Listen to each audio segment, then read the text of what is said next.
Зошто се спроведува конкурс за директор на Македонската филхармонија ако одлуката може да биде политичка?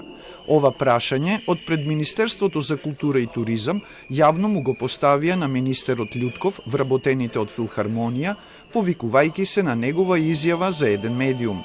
На вториот протест, од синдикатот на филхармонија пред Министерството оставија транспаренти, свиреа со свирчиња и повторно ја пуштија на звучници кантатата Кармина Бурана како на 21 февруари и го повикаа министерот да им одговори.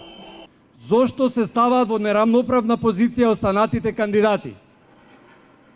Како може одлуката да биде политичка кога вработувањата не смее да бидат предмет на договор меѓу политичките структури? Дали Љутков со оваа изјава и официјално потврдува дека департизацијата и мерит системот беа само декларативна предизборна кампања на ВМРО-ДПМН? Протестот на вработените во филхармонија е мотивиран од изјавата на првиот вице-премиер Меджити дека со распределбата на функциите меѓу ВМРО, ДПМН и ВЛЕН со институцијата ќе раководи професорот по соло пеење од Средното музичко училиште Мустафа Имери.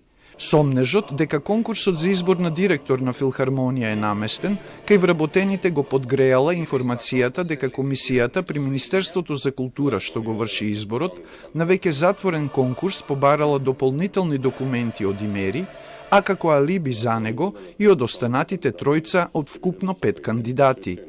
Имаме информација дека Мустафа Имери не доставил комплетна документација, иако во конкурсот јасно е назначено дека некомплетните и ненавремено доставените документи нема да се разгледуваат. На тој начин се крши Законот за култура и условите на конкурсот, дополни Лазаревски. Тој го повика и премиерот Мицкоски да остане доследен на изјавата дека додека тој е председател на владата, ќе се вработуваат компетентни кадри, дека ќе се почитува системот на заслуги и дека законите ќе важат еднакво за сите во државата.